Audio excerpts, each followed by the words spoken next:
ধারণের ঠাঁই নেই। নির্বাচন কমিশনের চতুর্দিকে শুধু ছাত্র দলের নেতা কর্মীরাই রয়েছে।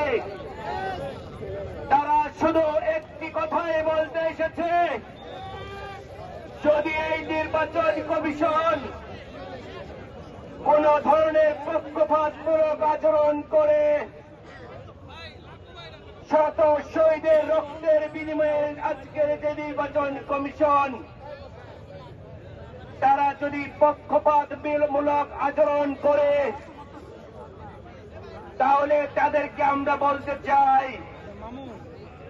আপনারা যে শহীদের রক্তের বিনিময়ে এই চেয়ারে বসেছেন, পক্ষপাতমূলক আচরণ করলে আপনারা সেই শহীদের রক্তের সাথে বেইমানি করবেন।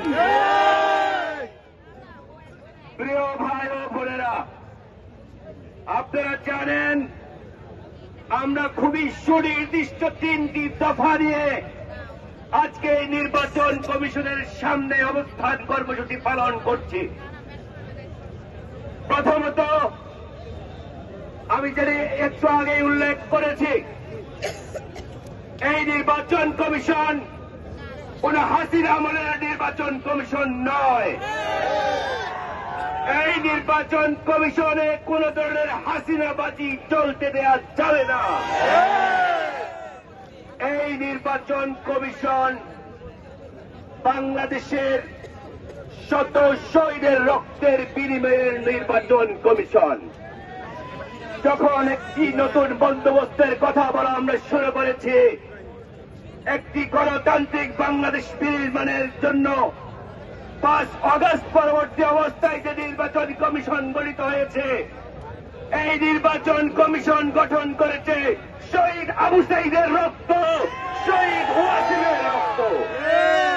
সেই নির্বাচন কমিশনে কোন ধরনের থানায় পানায় চলতে দেওয়া যাবে না বন্ধুগণ।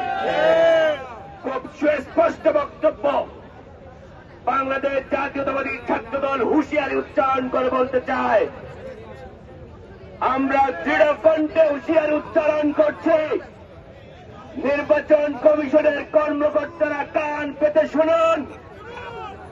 আপনাদের চারপাশে গণতন্ত্রকামী ছাত্র দলের নেতা কর্মীরা আপনাদেরকে অবরুদ্ধ করে রেখেছে।